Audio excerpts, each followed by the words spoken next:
세계 안보 전략 지도가 바뀌고 있습니다. 워싱턴, 브뤼셀, 런던, 베이징, 도쿄까지. 북한의 연이은 미사일 도발, 동아시아 전역의 군사적 긴장, 그리고 유럽 각국의 에너지 안보 위기 속에서도 한국은 전국민 생존 시스템을 작동시켰습니다. 전 세계 안보 전문가들은 이제 질문합니다. 한국은 대체 언제부터 준비한 겁니까? 저는 장 피에르 발로입니다. 벨기에 브뤼셀에서 나토 북대서양 조약기구와 EU 집행위원회 양쪽에 걸쳐 군사안보와 전략정책을 조언해온 국제안보 전문가로 18년을 살아왔죠. 국방분석가로서 저는 수많은 보고서를 작성했고 수백 명의 장성들과 회의를 했으며 러시아 우크라이나 전쟁 당시 폴란드 방위 배치안을 설계하는 데에도 참여했습니다. 그런 저에게도 한국은 한동안 미국의 병참기지 그 이상도 이하도 아닌 존재였습니다. 사실 유럽에서 한국은 조금 애매한 나라였어요. 기술은 뛰어나고 경제도 강하지만 안보적 관점에선 늘 미국의 그늘에 있다는 인식이 강했죠. 하지만 지금은 아니에요. 그 말을 누가 하든 저는 고개를 숙일 수밖에 없게 되었습니다. 그 변곡점이 바로 2022년 10월 22일 중국 베이징에서 벌어진 한 장면이었습니다. 그날 저는 베를린에서 열린 아시아 유럽 전략 세미나에 참석 중이었어요. 오찬이 끝나고 로비로 나가던 중 어느 일본 외교관이 스마트폰을 흔들며 이렇게 말했죠. 중국에서 사고 났어요. 후진타오가 끌려나갔대요. 처음엔 농담인 줄 알았습니다. 그런데 화면 속 영상은 실화였어요. 중국 공산당 최고 위급 회의 자리에서 바로 시진핑의 옆자리에 앉아있던 후진타오가 경호원들에 의해 말없이 끌려나가고 있었습니다. 시진핑은 아무 감정 없이 정면을 바라보고 있었고 다른 지도자들은 고개를 떨군 채 침묵했습니다. 무엇보다 끌려가던 후진타오가 시진핑에게 뭔가를 말하자 그는 고개조차 돌리지 않았습니다. 그리고 이 사건은 제 안보 인식을 완전히 뒤흔들었습니다. 중국 내부가 흔들린다는 건 동북아 전체가 흔들린다는 뜻이었고 그 중심에는 한국이 서 있었습니다. 그때부터였습니다. 저는 한국을 다시 보기 시작했습니다. 우크라이나, 대만, 나토 동부전선에 매달리던 시야를 점점 한국이라는 나라로 옮기게 되었죠. 그 과정에서 충격적이었던 건 한국이 우리가 생각하던 수혜국이 아니라 지정학적으로는 이미 자유진영을 지키는 전선이라는 사실이었습니다. 그건 숫자로도 확인됐습니다. 세계에서 단 7개 국가만 보유한 SLBM을 운용하는 나라, 전 세계에서 손꼽히는 방산 수출국, 그동안 우리는 왜 이 나라를 과소평가했던 걸까요? 후진타오가 끌려나가던 그 장면, 현장을 본 것도 아니고 TV로 본 것도 아니었죠. 단 1분짜리 영상, 그 짧은 영상 하나가 저를 완전히 바꿔놨습니다. 저는 오랜 시간 동안 크렘린의 침묵, 벨라루스의 전투기 배치, 폴란드 국경에선 나토 포대 등 무수한 권력 교체를 관찰해왔습니다. 하지만 그날 중국 인민대회당에서 벌어진 일은 전혀 다른 종류의 메시지였어요. 그건 말 그대로 전 세계를 향한 시진핑의 생중계 선전포고였죠. 중국은 원래 절대로 그런 나라가 아닙니다. 최고 지도자를 저렇게 끌어내는 장면을, 그것도 국내는 물론 해외 모든 언론이 지켜보는 상황에서 연출한다는 건 설명이 필요한 수준이 아니라 의도된 정치 퍼포먼스라는 뜻이었죠. 그날 이후 저는 많은 걸 다시 보게 됐습니다. 중국의 정권 교체 메커니즘, 당내 파벌 역학, 그리고 그에 따라 요동치는 동북아 안보의 진폭까지요. 가장 큰 충격은 그 사건의 후폭풍이 예상보다 훨씬 조용하게 그리고 깊게 퍼졌다는 점이었어요. 제가 직접 접한 정보에 따르면 후진타오의 강제 퇴장 이후 공청단과 상하이방의 주요 인사들이 모두 퇴출당했고 정책 결정권이 완전히 시진핑 개인 주변으로 집중되기 시작했습니다. 단기적으로는 시진핑이 모든 걸 손에 넣는 듯 보였지만 장기적으로는 그가 자신이 만든 권력의 감옥에 갇히는 결과가 됐습니다. 당시 유럽의 전략 보고서들은 대만과 남중국해, 일본의 자위대 확장에 초점이 맞춰져 있었지만 저는 달랐습니다. 시진핑 체제가 만들어내는 파장이 결국 가장 먼저 도달할 곳은 미국도 일본도 아닌 한국이라는 판단이 들었거든요. 왜냐하면 중국은 절대 북한을 손에서 놓지 않기 때문입니다. 그리고 시진핑의 권력이 흔들릴수록 북한은 그 틈을 타 도발 강도를 높이게 돼요. 북한은 철저하게 중국 내부 불안의 지표처럼 움직이는 나라거든요. 2023년 말 북한은 단거리 미사일과 순항 미사일을 포함해 수십 발을 발사했습니다. 일부는 일본 인근 상공까지 비행하며 동북아 전역을 긴장시켰죠. 이에 따라 한국은 을지 연습과 민방위 훈련을 포함해 전국 단위 실전 훈련을 3차례나 시행했고 서울과 주요 도시에는 지하 대피소와 방공망 재점검이 강화되었습니다. 특히 일부 대기업은 전시 시나리오에 대비한 내부 훈련과 사이버 방어 시스템을 점검하기도 했어요. 표면상 평온했던 그 시기, 한국은 사실상 전시 작전의 예행 연습을 하고 있었던 겁니다. 그 사실을 인지한 순간부터 제 연구 방향은 완전히 전환됐습니다. 저는 독일, 프랑스, 핀란드의 군사 데이터를 한국과 비교하기 시작했고 전쟁 억지력, 실전 동원 능력, 사이버전 대응 능력 등 수치를 뽑아냈습니다. 그리고 놀랐습니다. 한국은 GDP 대비 국방비 지출은 유럽 대부분 국가보다 낮았지만 동원 속도와 훈련 강도, 실질 대응력은 나토 국가들을 압도하고 있었어요. 저는 기억합니다. 2020년 트럼프 대통령이 독일에 주둔 중이던 미군 1만 2천 명의 감축을 발표했을 때 베를린 외교안보국 전체가 초비상이었습니다. 그는 미군의 존재를 안보 제공이 아닌 서비스 비용으로 봤어요. 그 논리는 한국에도 그대로 적용됐습니다. 실제로 그해 트럼프는 한국에게 방위비 분담금을 무려 5배 올려달라고 요구했습니다. 그게 협상용 카드였냐고요? 아니요. 그는 실제로 협상이 결렬되자 미군 철수도 고려 중이라고 공개적으로 말했죠. 미국 안보 전문가들조차 그 발언의 후폭풍에 우려를 표할 정도였어요. 이쯤 되면 궁금하죠.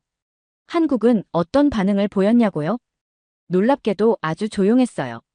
누구 하나 감정적으로 반응하지 않았고 언론도 당황은 했지만 패닉에 빠지진 않았어요. 마치 우리가 이런 일은 처음이 아니라는 듯 반응했죠. 저는 그 대처가 이상하리만큼 인상 깊었습니다.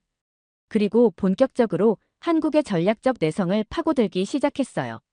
우선 미국이 제공하는 안보 우산에 의존하면서도 한국은 동시에 자체 억제 수단을 착실히 구축하고 있었어요. 한국형 미사일 방어체계, 독자 정찰위성 개발, 그리고 가장 인상 깊었던 건 SLBM과 탄도미사일 사거리 제한 해제 이후의 빠른 대응력이었습니다. 한국은 미국이 없다면이라는 최악의 시나리오까지 준비하고 있던 국가였던 겁니다. 그리고 그건 유럽에선 상상도 못할 일이에요. 나토에선 미국의 지휘 없이 훈련조차 버벅이는 국가도 많거든요. 트럼프의 압박은 사실 한국의 능력을 드러내는 계기가 됐습니다. 정확히 말하면 미국은 불안하지만 한국은 안정적이다라는 역설적인 결론이 만들어졌죠. 이후 유럽 내 한국 분석 보고서들은 완전히 바뀌기 시작했습니다. 이전까진 동북아의 군사 의존국이던 한국이 이제는 전략 자산국, 즉 미국의 대안이자 보완제로 평가되기 시작한 겁니다. 특히 저는 나토 회의 중 한 슬로바키아 대표가 한 말을 잊을 수 없습니다. 미국은 언제든 떠날 수 있다. 하지만 한국은 무너지면 안 된다. 트럼프는 늘 돈을 이야기했지만 한국은 믿음을 이야기했습니다. 그리고 그건 미국이 잃고 싶어 하지 않는 가치를 상징하죠. 트럼프가 방위비 인상 요구를 던진 그해 유럽 전역은 충격과 불안을 넘어 전략적 재정렬에 들어갔어요. 독일은 방어 공백을 메우기 위해 자체 공군 훈련을 확대했고 폴란드는 미군 주둔을 늘리기 위해 주둔비를 자발적으로 올리는 시도까지 했죠. 동유럽은 그야말로 패닉이었습니다. 저는 그 시기 여러 국가의 전략 보고서 흐름을 분석하고 있었어요. 미국이 빠졌을 때 누가 어떤 위치에서 전선을 유지할 수 있을지를 따졌죠. 놀랍게도 일본이나 대만이 아닌 한국이 거의 유일하게 미국 없는 시나리오에서도 일정 수준의 억지력을 유지할 수 있는 나라로 분류되고 있었어요. 나토 내부에서는 이걸 레드라인이라고 부릅니다. 하나의 국가가 무너지면 그 선 전체가 무너지는 구조. 냉전 시기엔 그 선이 베를린이었고 2000년대엔 발트 3국이었어요. 이제는 한국이 흔들리면 동아시아의 전선이 와르르 무너져요. 북한 때문만은 아닙니다. 중국, 러시아, 심지어 이란까지 한 축으로 연결된 신냉전 체제의 가장 얇은 방어막이 바로 이 나라에 집중되어 있거든요. 한국이 무너지면 일본은 재무장 논리에 휩쓸리고 대만은 고립되고 동남아는 중국의 경제 종속에서 벗어날 명분을 잃어요. 그러면 결국 미국은 태평양 건너에서 중간기지 없는 전쟁을 치르게 되죠. 저는 그런 그림을 떠올리는 것만으로도 아찔했어요. 그래서 한국에 대한 평가 기준을 완전히 새로 만들기 시작했죠.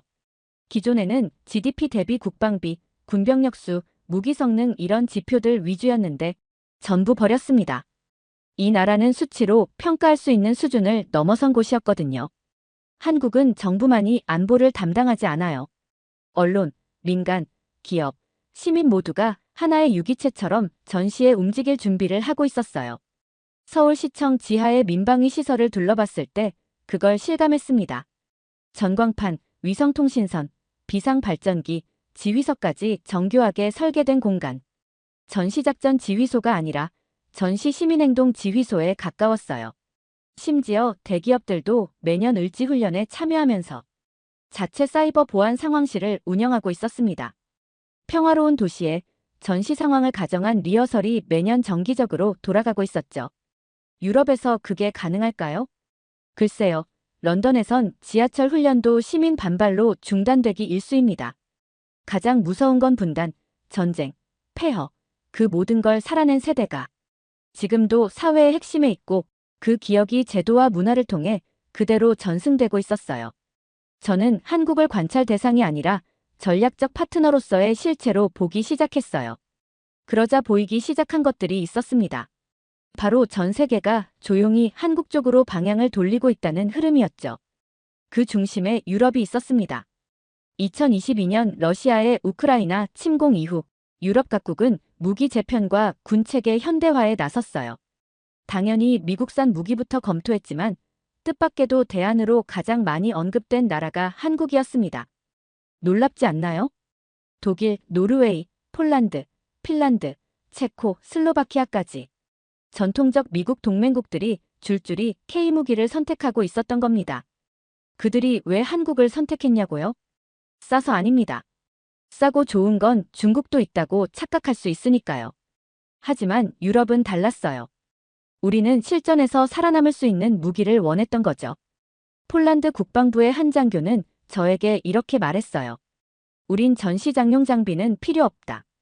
한국산은 실제로 써봤고 살아남았다. 한국은 이미 자국 안보 위협을 실전처럼 경험하며 무기를 만들어 온 나라였던 거예요. 기술이 아니라 현실에서 태어난 방산체계. 그게 유럽의 공무원, 군인, 장교들까지 움직이고 있었던 겁니다. 특히 충격이었던 건 한국 무기는 단순한 무기체계가 아니라 국가 전체 시스템의 일부처럼 움직인다는 점이었어요. 폴란드는 K2 전차를 도입하면서 단순 구매로 끝내지 않았습니다. 현지 생산, 공동 연구개발, 교리 공유, 탄약 전환까지 통합된 군사 문명 패키지를 받아들이고 있었어요. 사실상 한국과 군사적으로 결혼하는 수준이었습니다. 그때 저는 질문했어요. 왜 이렇게까지 한국과 깊게 엮이려 하나요? 폴란드 국방부 고위 관계자는 한 문장으로 대답했죠. 한국은 전쟁이 끝나지 않은 나라니까요. 우리랑 닮았어요. 우리는 러시아를 잊지 못했고 한국은 북한을 잊지 않았어요. 우린 지금까지 전쟁을 과거로만 보려 했는데 한국은 그것을 현재로 품고 살아가고 있었어요. 그 생존 방식이 곧 전략이 되고 그 전략이 곧 무기가 된다는 사실을 그제서야 이해하게 됐어요. 한국 무기의 또 하나의 강점은 연결성이었어요.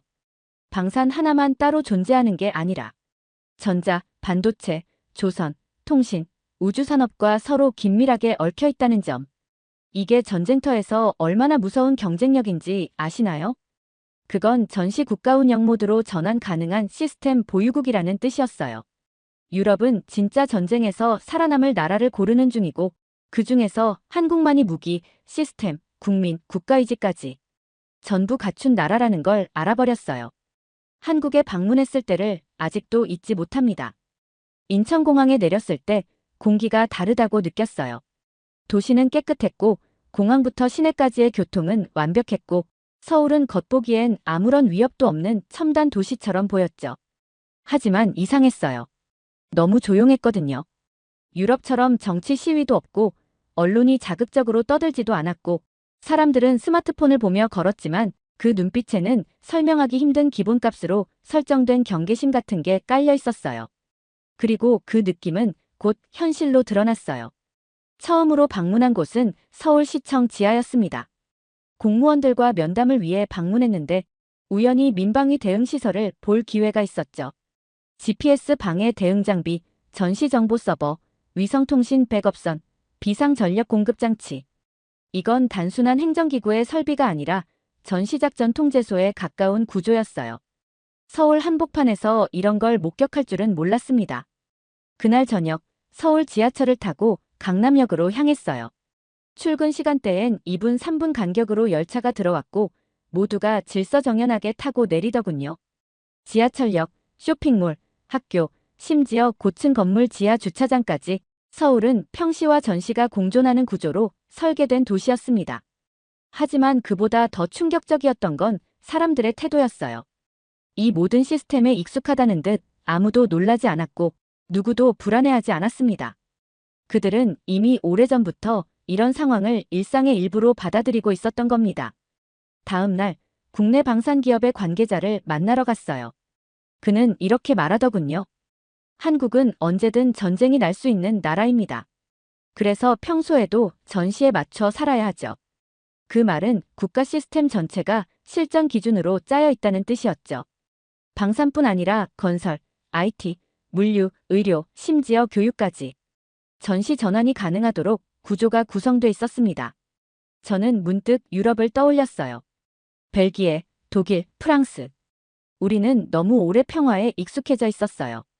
국민들은 전쟁은 뉴스 속에나 존재한다고 생각하고 정부도 안보보단 복지와 기후에 집중하고 있었죠. 하지만 이 나라는 전쟁을 과거형으로 말하지 않아요. 언제든 내일 다시 시작될 수 있다는 전제 아래 살아가죠. 그리고 아이러니하게도 그런 삶을 사는 이 나라 사람들이 그 누구보다 평화롭고 침착해 보였어요. 전쟁 억제력은 무기만으로 완성되지 않아요. 진짜 억제력은 그 무기를 언제든 줄 수 있는 사람과 그걸 감당할 수 있는 사회에서 나옵니다. 한국의 안보 시스템을 분석하면서 가장 놀라웠던 건 이 나라에는 예외가 없다는 사실이었어요. 학생, 직장인, 공무원, 자영업자, 심지어 은퇴자까지 모두가 전시를 전제로 한 어떤 형태의 행동 매뉴얼을 갖고 있다는 점이죠. 처음엔 예비군 제도가 흥미로웠어요. 병역을 마친 남성들은 일정 연령까지 자동으로 예비군으로 편입되죠. 그들은 매년 지정된 시기에 소집 훈련을 받고 실제 총기, 탄약, 장비를 갖고 야전 이동, 사격, 방어, 공격 훈련까지 반복합니다. 저는 직접 예비군 훈련장을 찾아가 봤어요. 모두 피곤해하면서도 누구도 왜 해야 하냐는 식의 불평을 하지 않았죠. 그건 제게 충격이었어요. 왜냐하면 유럽 대부분의 국가는 예비군 개념이 약하거나 형식적인 수준에 머물고 있으니까요. 일부 국가는 병역제조차 폐지했고 민간인은 평시엔 안보와 전혀 연결돼 있지 않아요. 하지만 한국은 달랐습니다. 특정 대기업이나 중소기업은 국가 비상대비물자 생산업체로 지정되어 있고 사무직 근로자조차 전시 직무 이동 명령을 받게 되어 있죠. 전시가 선포되면 평범한 화학공장 근로자가 즉시 탄약용 화약 제조에 투입될 수 있게 시스템이 설계되어 있더군요. 더 인상 깊었던 건 민방위 체계였어요. 40세 이상 남성들까지도 전시 시 행정, 교통통제, 대피 유도, 기초 의무 지원 업무에 투입될 수 있도록 훈련을 받고 있다는 걸 보고 믿기지 않았어요. 그때 배웠습니다. 이 나라가 강한 이유는 전시 계획을 정부만 알고 있는 게 아니라 시민들도 공유된 기억으로서 알고 있기 때문이라는 걸요. 서울 체류 마지막 날, 저는 한국군 출신의 예비역 장성과 대화할 기회를 가졌습니다. 그는 제게 묻더군요. 한국은 미군이 철수해도 살아남을 수 있다고 생각합니까? 저는 잠시 망설였습니다. 수년간 나토 전략실에서 근무한 제 입장에서 미군 없는 한국은 리스크로 분류됐으니까요. 그런데 한국을 직접 보고 체험한 지금, 제 답은 달라져 있었습니다. 지금은 가능하다고 생각합니다. 그 말을 내뱉는 순간 저 자신도 놀랐어요. 2020년 트럼프 행정부는 한국의 방위비 분담금을 5배 이상 요구했죠. 협상이 결렬되자 미군 철수 가능성까지 언급됐고 당시 많은 외신들은 한미동맹의 균열을 우려했어요. 그런데도 한국은 당황하지도 굽히지도 않았습니다. 오히려 바로 그 시기에 한국은 KAMD, LSAM 고고도 방어, 전술지대지 미사일, 정찰위성 개발 등 자력 억제의 퍼즐을 하나하나 맞추고 있었습니다. 특히 저를 놀라게 했던 건 SLBM이었어요. 잠수함 발사 탄도미사일. 전 세계에서 이 기술을 실전 배치한 나라는 미국, 러시아, 중국, 프랑스, 인도, 그리고 한국입니다. 북한의 핵 도발에 대비해 숨겨져 있다가 반격하는 플랫폼을 개발한다는 건 의지의 표현이었죠. 또 하나 감탄했던 건 한국의 무기들이 보여주기용이 아니라 실제 배치와 훈련이 긴밀하게 연결돼 있다는 점이었어요. 수많은 나라는 무기를 사지만 그걸 실제로 쏘고 움직일 수 있는 사람과 조직은 갖추지 못하죠. 하지만 한국은 군도, 민방위도, 심지어 민간 보안 기업들까지 전시에 어떻게 움직일지 미리 정해진 시퀀스처럼 연동돼 있었습니다. 이건 나토에서도 찾아보기 어려운 국가 단위 통합 억제력이었습니다. 사실 미국도 이걸 잘 알고 있어요. 그래서 트럼프조차 함부로 손대지 못했고 바이든 행정부 들어선 뒤엔 방위비 협상이 신속히 마무리됐습니다. 미국 입장에서도 한국은 돈 내는 동맹이 아니라 대체 불가능한 안보 파트너였던 겁니다. 물론 한국이 미국 없이 완전히 자립할 수 있다는 말은 아닙니다. 하지만 만약 미국이 흔들릴 경우 한국은 최소한 적이 감히 쉽게 넘볼 수 없는 나라라는 건 분명합니다. 그게 바로 억제력의 본질이죠. 싸우지 않고도 싸움을 막아내는 것. 그리고 저는 유럽으로 돌아가는 비행기 안에서 생각했죠. 이제 우리도 누군가에게 기대는 방식에서 스스로 살아남는 방식으로 전략을 바꿔야 할 때가 왔다고. 유럽에서 전선이란 건 늘 국경선 근처 어딘가에 존재하는 물리적 경계선이었어요. 우크라이나 국경, 발트 3국, 폴란드 동부. 우리의 전략적 사고는 늘 선이라는 개념을 땅 위에 그리는 식이었죠. 그런데 한국은 전선이 어디까지냐고 묻는다면 그 대답은 이 나라 전체였습니다. 서울은 행정 중심지지만 동시에 방공 지휘소였고 부산은 항만이자 전시 수송 허브였고 대전과 대구는 군수시설, 통신로드, 병참 기지 역할까지 준비돼 있었어요. 그걸 체계적으로 보여준 자료가 있었어요. 바로 전시작전권 전환 로드맵이었습니다. 일반인은 잘 모르지만 한국은 평시엔 주한미군과 함께 작전을 수행하지만 전시엔 자국군 단독으로 지휘체계를 이양하는 계획을 이미 세워두고 있어요. 그걸 준비하는 과정에서 한국이 보여준 건 단순한 전투력 강화가 아니라 국가 구조 자체를 전선화하는 작업이었죠. 더 놀라운 건 그 전선이 고정돼 있지 않다는 겁니다. 즉, 유사시엔 전국 어느 도시든 전시 중심축으로 전환 가능한 설계가 돼 있었어요. 이건 완전히 새로운 전략 개념이었습니다. 분산된 전선, 동시에 통합된 저항. 그 순간 떠오른 나라가 하나 있었어요. 이스라엘. 하지만 곧 깨달았어요. 이스라엘은 위기에서만 단단해지는 나라였다면 한국은 위기가 없어도 단단하게 살아가는 나라라는 점에서 더 무서운 구조였죠. 미국이 세계 전략에서 전진기지 확보를 강조하는 건 익숙한 이야기예요. 괌, 하와이, 바레인, 시칠리아. 하지만 이 기지들은 대부분 보호를 필요로 하는 시설이죠. 저는 나토 보고서 초안을 작성하며 이 부분을 명확히 규정했습니다. 한국은 더 이상 미국의 전략 종속국이 아니다. 자체적 전선 유지 능력을 갖춘 국가로 유럽이 전략적 재편 과정에서 가장 먼저 고려해야 할 파트너다. 그리고 저는 이 결론에 도달한 이후 유럽의 전략 지도를 보면서 무언가 불안을 느꼈어요. 우리는 언제부터 이렇게까지 누군가에게 의존하는 구조에 길들여졌을까? 제가 나토에서 일할 때 우리는 늘 무기 전력 비교표라는 문서를 다뤘습니다. 각국의 전차 보유수, 전투기 기종, 사거리, 사격 정확도, 그리고 맨 아래에 실전투 가능성이라는 항목이 있었죠. 그 항목은 늘 애매했습니다. 왜냐하면 아무리 성능이 좋아도 전시에 제대로 움직일 수 있는 무기는 드물었거든요. 방산 전시장에서 한국 무기를 처음 봤을 땐 사실 디자인이 투박하다고 느꼈어요. 미국이나 유럽 무기처럼 날렵한 이미지도 아니고 광택도 덜했죠. 하지만 시연 영상을 보고 나서 바로 고개가 숙여졌습니다. 한국은 유사시 수도권 인구 1,000만 명을 6시간 이내에 지방으로 분산시키는 계획을 세워두고 있고 그에 맞춰 도로망, 철도, 군 수송 차량, 예비 식량 창고까지 정비되어 있습니다. 도심을 빠져나가는 차량 동선을 시뮬레이션 해봤더니 서울이라는 도시가 일시적 포기 전술을 전제로 만들어졌다는 걸 알 수 있었죠. 그리고 시민들도 그 시나리오를 알고 있었어요. 민방위 교육, 시뮬레이션, 문자 시스템, 학교 재난훈련. 모두가 각자의 역할을 인식하고 있었습니다. 제가 브뤼셀에 돌아가 한국을 분석한 보고서를 제출했을 때 가장 많은 질문을 받은 게 이것이었어요.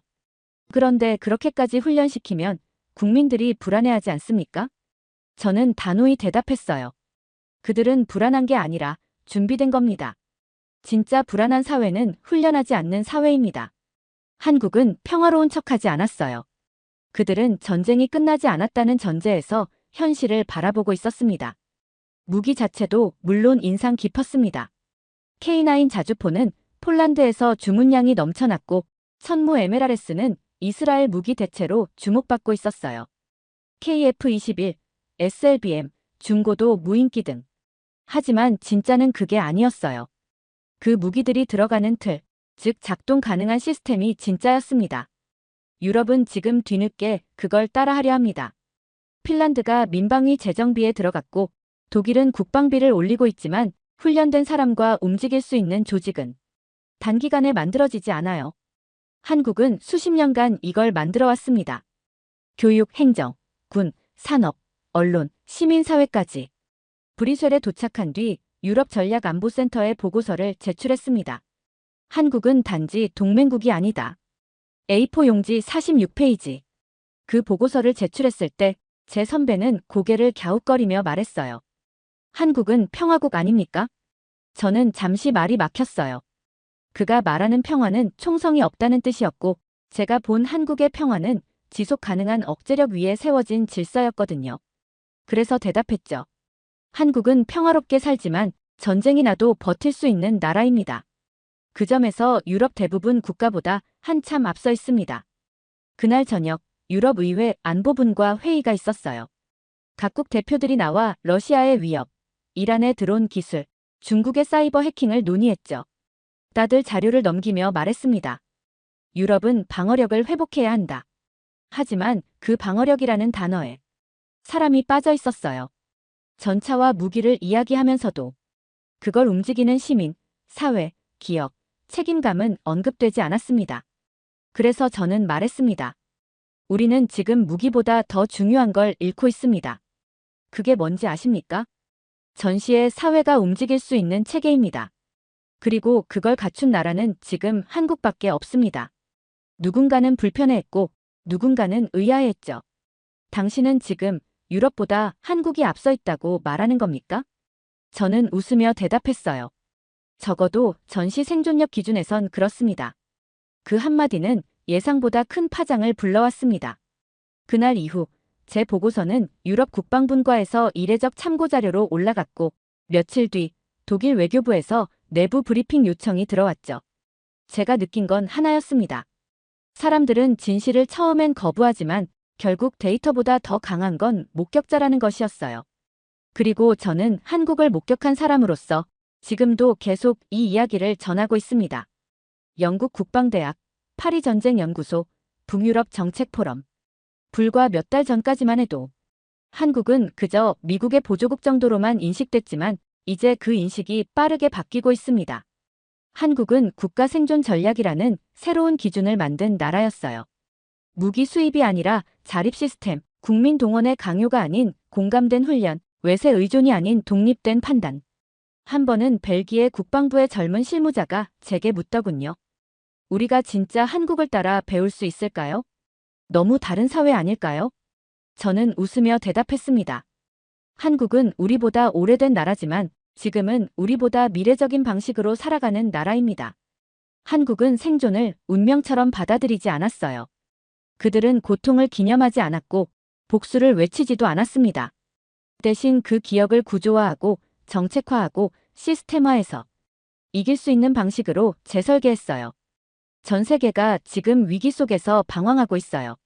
러시아는 무력에 의존하고 미국은 정치에 흔들리고 중국은 내부 균열에 휩싸였고 유럽은 아직도 평화의 늪에서 깨어나지 못하고 있어요. 그런데 한국은 늘 위협 속에 있으면서도 자극적이지 않았고 늘 대비하고 있으면서도 과장하지 않았고 늘 싸울 준비가 되어 있으면서도 싸우지 않고 이길 방법을 찾는 나라였습니다. 위협을 견디는 법, 상처를 시스템으로 바꾸는 법, 평화를 지키기 위해 평화를 경계하는 법. 이 모든 건 한국이 몸으로, 공동체로, 제도로 만든 결론이었죠. 그래서 저는 말합니다. 이제 세계는 한국을 따라 배워야 합니다. 무기만 배우는 게 아니라 정신을 배우고 구조를 배우고 생존을 배우고 무너지지 않는 공동체의 원리를 배워야 합니다. 이건 단지 국방의 문제가 아니라 문명의 문제입니다. 21세기의 전선은 총보다 먼저 붕괴하는 게 바로 사회니까요. 이제는 우리가 배울 차례입니다. 두 번째 사연 시작합니다. 독일 철강의 자존심이 무너진 순간 유럽 최고 전략가가 한국 앞에 고개를 숙였습니다. 30년 넘게 세계 철강은 독일이 기준이다라고 외치던 남자가 있었습니다. 그는 한국을 단지 모방의 나라, 싸구려 철강 수출국쯤으로 여겼죠.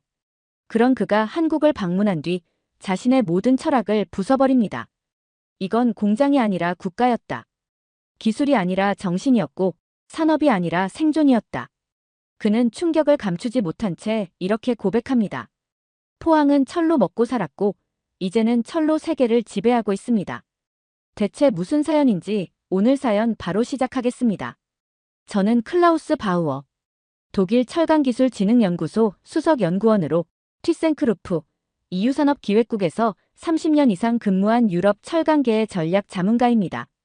한때 21세기 철강은 독일이 기준이 된다고 굳게 믿었던 사람입니다. 독일 프랑크푸르트에서 한국행 비행기표를 발권한 날 연구소 동료들이 키득거렸습니다. 철강 강국 독일에서 일하던 사람이 한국에 뭘 배우러 간다는 거야? 그 말에 웃지 못한 건 나 역시 비슷한 생각을 하고 있었기 때문입니다. 저는 철강 산업만 32년째입니다. 독일 루르지대에서 시작된 철의 흐름이 세계 산업을 바꿨다는 확신 속에 살아왔어요. 저에게 한국은 늘 성장했지만 모방하는 나라였죠. 유럽과 일본이 깔아놓은 기술을 잘 베껴서 빠르게 올라온 나라. 잘 만든 제품이 아니라 싸고 빨리 만드는 제품. 그게 한국에 대한 이미지였습니다. 그런데 최근 몇 년 뭔가 이상했어요. 미국 자동차 업체가 독일 강판보다 포스코 제품을 쓴다고 했고 일본이 주도하던 선박용 고강도 강제 시장을 한국이 파고들고 있었습니다. 세계 경제 포럼에서는 포스코의 탄소 중립 공정이 유럽의 기준을 앞지르고 있다는 기사까지 봤죠. 처음엔 우연이겠거니 했습니다. 하지만 반복되는 현상을 무시할 수 없었어요. 그래서 직접 확인하러 가보기로 했습니다. 한국이라는 나라에, 그리고 포항이라는 철강 도시예요. 포항. 솔직히 말해 출장을 준비할 때까지 그런 도시가 존재하는지도 몰랐습니다. 서울, 부산 정도가 내가 아는 한국의 전부였죠. 공항에서 비행기를 기다리며 마음속으로 생각했어요.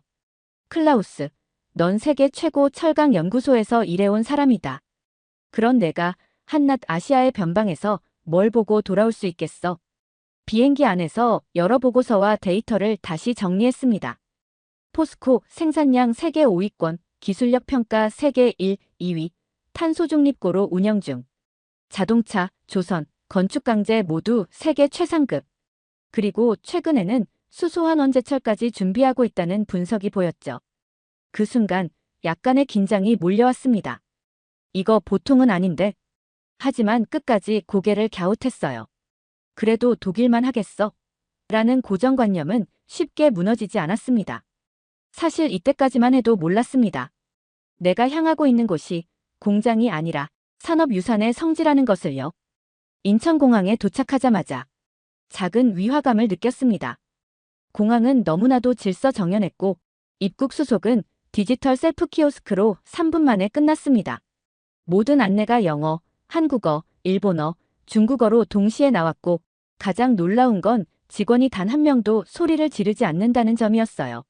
수화물 찾는 곳에서 짐을 꺼내려다 실수로 짐칸에 부딪혔는데 공항 관계자가 다가와 웃으며 괜찮으세요? 하고 영어로 말했습니다. 공항철도를 타고 서울역으로 이동하는 길, 도시를 스치듯 지나가는 열차 밖 풍경에 저는 또 한 번 놀랐습니다. 모든 건물이 반듯했고 도로 위 차량 흐름은 군사 퍼레이드처럼 정렬돼 있었으며 무엇보다 광고판과 고층 건물, 전자 시스템이 마치 미래 도시처럼 느껴졌습니다. 서울역에 도착해 KTX를 탔을 때는 이건 아예 타임슬립이었습니다. 좌석엔 이미 전원 콘센트, 와이파이, 음성 안내 시스템이 다 갖춰져 있었고 기차 출발 시간은 1초도 오차 없이 출발했습니다. 독일의 철도와 비교해도 훨씬 앞선 운영이었어요. 객실 안은 놀랍도록 조용했습니다.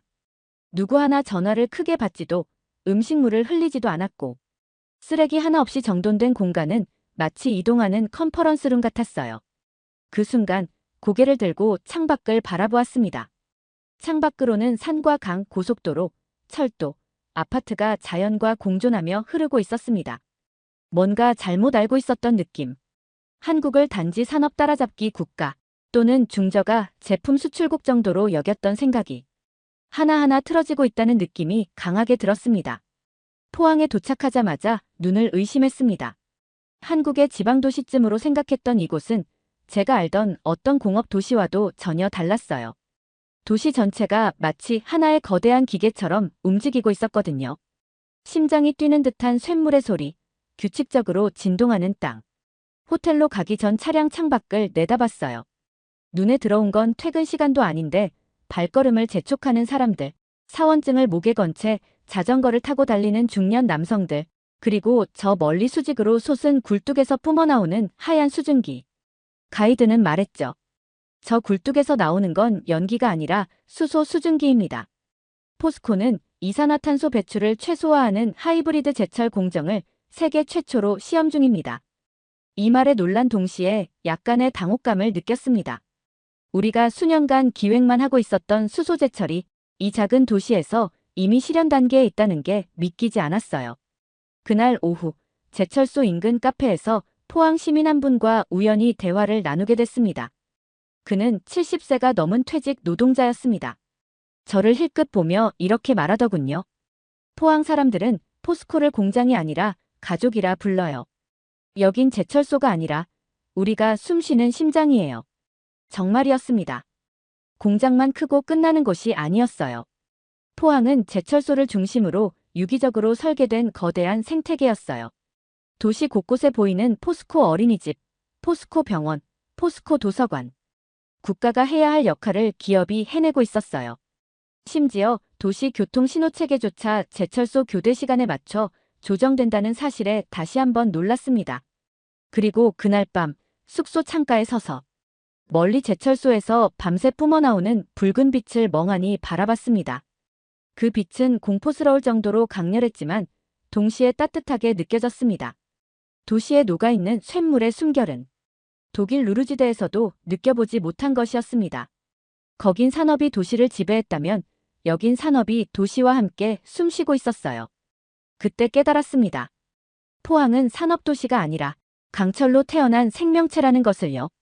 다음 날 아침 포스코 역사관으로 향했습니다. 사실 전 세계 웬만한 제철소의 역사관은 거의 가봤어요. 하지만 이곳만큼 국가의 서사를 품고 있는 공간은 처음이었습니다. 입구에 걸린 문구부터 범상치 않았습니다. 우리는 철을 뽑은 것이 아니라 미래를 뽑았다. 그리고 바로 그 옆에서 마주한 흑백 사진 한 장. 쇳물을 붓는 작업복 차림의 사내들이 맨발로 진흙탕 위에 서 있었습니다. 굴착기나 중장비 하나 없이 삽 하나 들고 제철소 털을 닦던 사람들. 그 가운데 서 있는 인물, 박태준 회장이었죠. 설명판을 읽다 숨을 멈췄습니다. 1970년 포스코 착공 당시 자본 없음, 기술 없음, 설계도도 없음. 하지만 오직 하나, 이 나라엔 철강을 반드시 해내겠다는 의지가 있었습니다. 1970년이면 독일은 이미 고로 자동화를 시작하던 시절이었어요. 그런데 한국은 맨손으로, 그것도 조선소도 없는 나라에서 세계 인류 제철소를 건설하겠다고 나선 겁니다. 그날 오후 포스코 일기 조업 당시 영상을 관람실에서 보게 되었습니다. 그 영상 속에는 울고 있는 사내들, 포옹하는 관리자들, 그리고 첫 쇳물이 흘러나오던 순간 모두가 바닥에 주저앉아 눈물을 흘리는 장면이 있었어요. 솔직히 말해 그 영상에서 충격을 받았습니다. 독일이나 미국의 공업 발전은 효율과 논리, 이성의 산물이었지만 한국의 철강 산업은 거의 신앙처럼 느껴졌거든요. 실제로 당시 영상 자막에는 이렇게 적혀 있었습니다. 이건 기술이 아니라 정신이었다. 박태준 회장이 일본 기술자에게 굽신거리며 기술 이전을 요청하던 장면도 나왔습니다.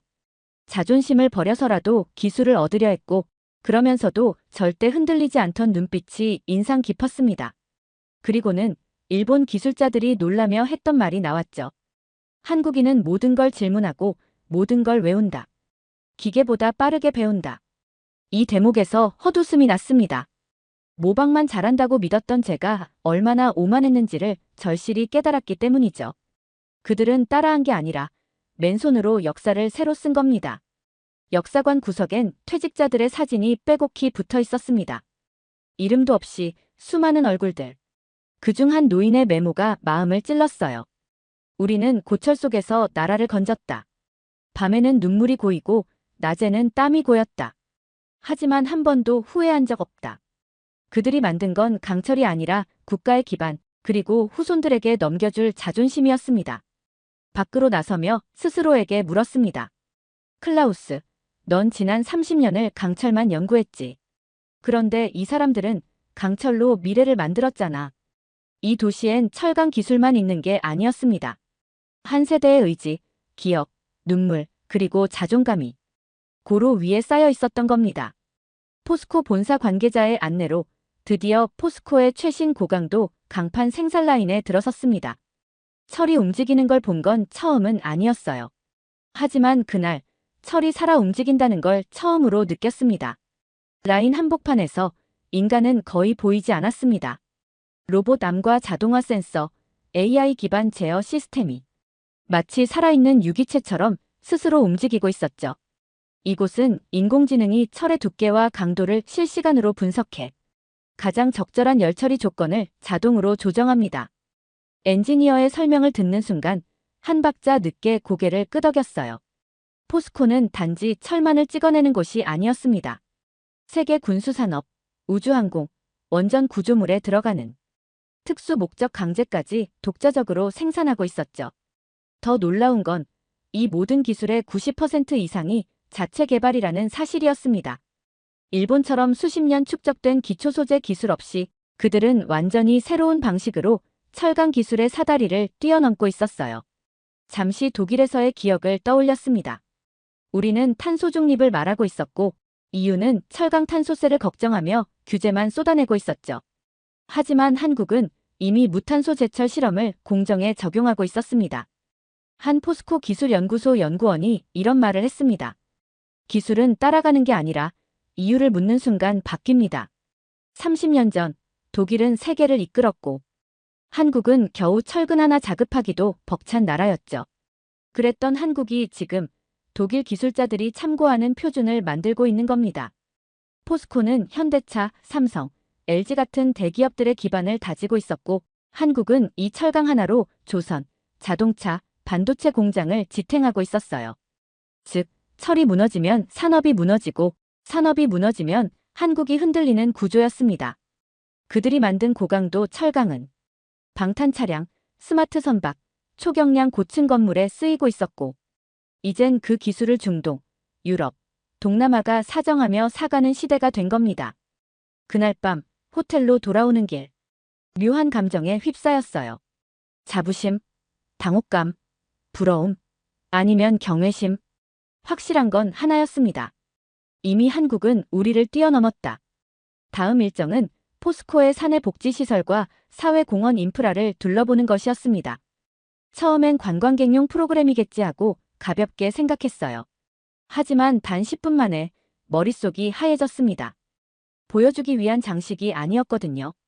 진짜 국가 시스템이 기업 안에 존재하고 있었습니다. 가이드는 병원을 먼저 보여줬습니다. 포스코 전문병원.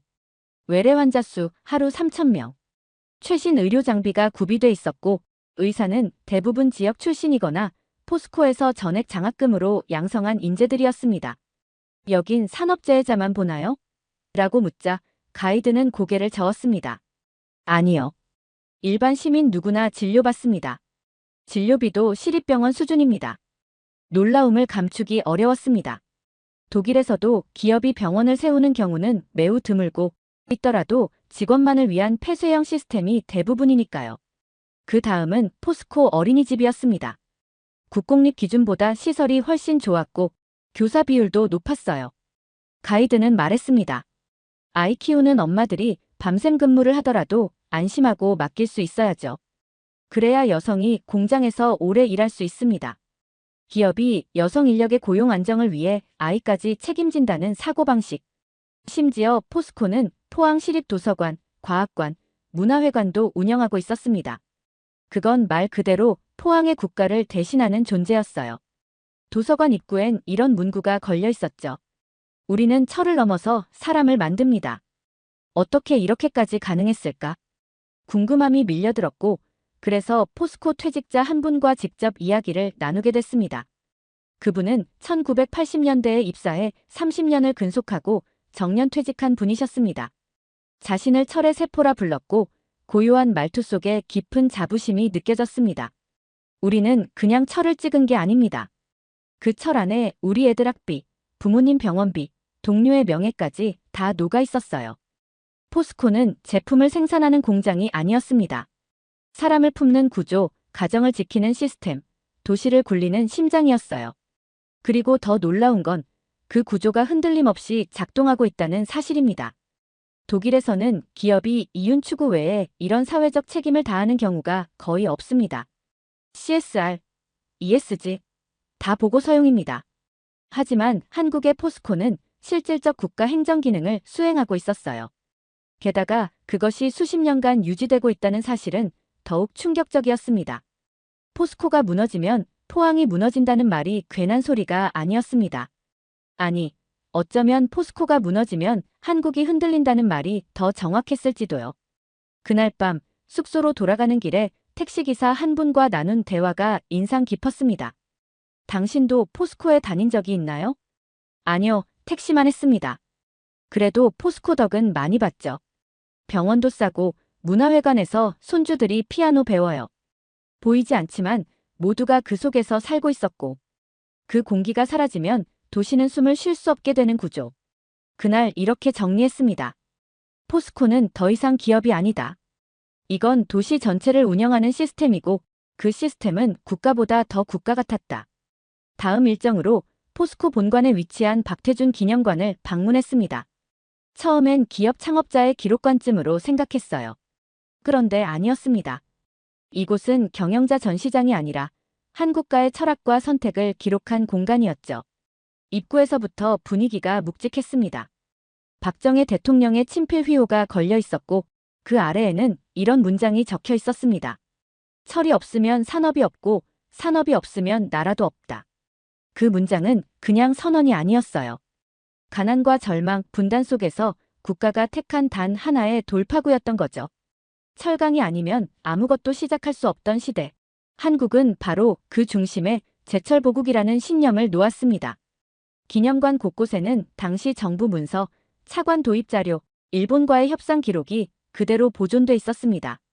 놀라운 건 당시 미국과 일본 모두 한국의 제철소 건설을 불가능하다며 강력히 반대했다는 사실입니다. 미국은 차관 제공을 거절했고 일본은 너희가 뭘 안다고 철을 하냐는 태도를 보였더군요.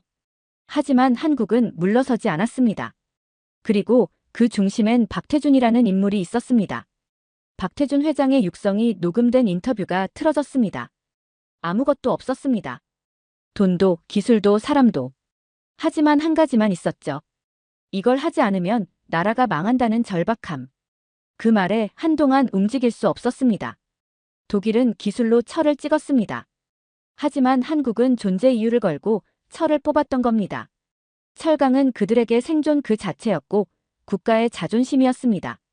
더 놀라운 건 이 제철 프로젝트가 당시 국민들에게 모금운동까지 일으켰다는 사실입니다.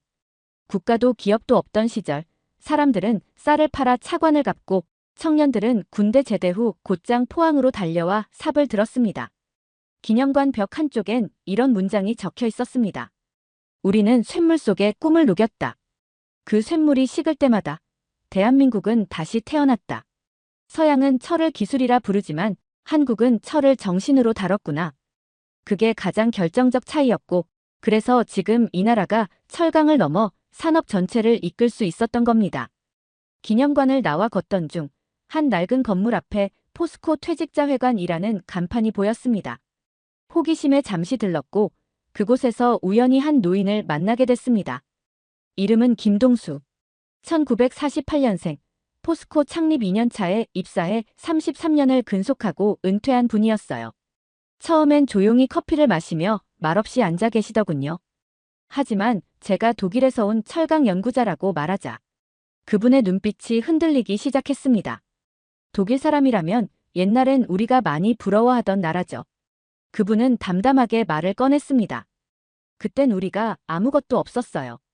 바다엔 생선도 귀했고 산에 나무도 드물었고 사람들은 다들 배고팠죠. 이 철강소가 생기고 나서 우린 밥을 먹을 수 있게 됐고 아이들을 학교에 보낼 수 있었어요. 말끝을 흐리던 그분은 곧 잊지 못할 이야기를 들려주셨습니다. 처음 쇳물 나올 때 현장에 있었어요. 불길이 막 올라오고 철이 흐르는데 다들 울었어요. 왜 우는지도 몰랐는데 그냥 눈물이 나왔어요. 그의 주름진 얼굴엔 이미 너무 많은 시간이 새겨져 있었고 그 눈가에 맺힌 눈물 한 방울이 지금껏 제가 연구실에서 다뤘던 어떤 논문보다 강하게 저를 울렸습니다. 그는 마치 대단한 업적을 자랑하는 듯 말하지 않았습니다. 그저 한 인간의 고단한 삶을 회상하는 듯 담담했어요. 하지만 그 안에는 수백만 노동자의 땀과 희생, 그리고 이 나라의 자존심 전체가 고여 있었습니다. 이 공장에서 일하다 죽은 동료들도 많아요. 쇳물에 휩쓸린 사람도 있었고, 가스 질식도 있었고. 그 순간 그의 목소리가 살짝 떨렸습니다. 근데 그럼에도 한 번도 후회한 적 없어요. 이건 국가도 아니고 기술도 아니고 정책도 아니었습니다. 한 세대의 삶이 그 자체로 포스코라는 기업 안에 살아 숨쉬고 있었던 겁니다. 그는 마지막으로 이런 말을 남겼습니다. 우린 손으로 철을 찍은 게 아니라 심장으로 나라를 만들었어요. 그 말을 듣고 고개를 숙이고 말았습니다. 무언가 가슴 깊은 곳에서 울컥 올라왔어요. 그동안 제가 얼마나 기술만을 보며 살아왔는지, 얼마나 산업만을 잣대로 나라를 판단해왔는지 한순간에 무너졌습니다. 귀국한 지 며칠이 지났습니다. 독일 프랑크푸르트의 사무실 창밖으로 루르 산업지대가 보이더군요. 거기엔 더 이상 연기가 올라오지 않았고 광택을 잃은 굴뚝들이 뻗쳐있는 회색 풍경만이 남아있었습니다. 책상 앞에 앉아 조용히 보고서를 마무리했습니다. 제목은 이렇게 정했습니다. 21세기 철강의 패러다임을 바꾼 도시, 포항 보고서. 마지막 문장을 쓰기 직전 잠시 멈칫했습니다. 그 문장이 단순한 결론이 되어선 안 되었기 때문입니다. 그래서 솔직하게 썼습니다. 포항은 철로 먹고 살았다. 이제는 철로 세계를 먹인다. 우리가 쇠퇴하는 동안 한국은 철로 역사를 다시 쓰고 있었다. 보고서를 출력하며 깨달았습니다. 이제 철강은 단지 산업재가 아닙니다. 국가의 생존 전략이자 문화이자 정체성이 된 시대가 왔습니다. 그리고 그 중심엔 기술도 자본도 없이 맨손으로 시작해 세계 1위를 만들어낸 나라, 한국이 있습니다. 포스코는 더 이상 철강 회사만이 아닙니다. 그건 전 세계 산업망을 움직이는 핵심 축이었고 한국은 그것을 기반으로 자동차, 선박, 전자, 건설, 그리고 심지어 반도체 패키지까지 모두를 감싸는 무형의 기반을 깔고 있었던 거죠. 최근 유럽의 조선소들이 줄도산하고 미국이 자국 철강 보호에 몰두하는 동안 한국은 글로벌 시장을 재편하고 있었습니다. 특히 중동, 동남아, 심지어 유럽마저도 고강도 강제, 친환경 소재, 수소 환원제철 기술에서 한국의 협력을 먼저 찾고 있었습니다. 한 프랑스 조선업체 관계자는 이렇게 말했습니다. 이제는 한국 없이는 선박을 만들 수 없습니다. 그 말을 들었을 때 속으로 이렇게 답했죠. 아니요. 당신들은 아직 모르고 있어요. 지금 한국은 단순한 파트너가 아니라 룰을 바꾸는 쪽입니다. 그 순간 포항의 밤하늘을 떠올렸습니다. 불빛을 품은 용광로, 거기서 웃으며 쇳물을 지켜보던 노동자의 눈빛, 그리고 제가 만났던 퇴직자의 눈물. 그 모든 것이 머릿속을 스쳐 지나갔고 다시 한번 펜을 들고 보고서 마지막 문장을 조용히 덧붙였습니다. 그들은 망한 도시를 철로 되살렸고 그 철로 세상을 움직인다. 우리가 오만하던 시절 그들은 우리를 뛰어넘을 준비를 하고 있었다. 며칠 후 독일 연방기술진흥회의 세미나에서 저는 주재 발표자로 섰습니다. 청중 대부분이 유럽 철강 위기, 인도 경쟁, 중국 과잉 생산 얘기만 하고 있었어요. 그래서 단호하게 이렇게 말했습니다.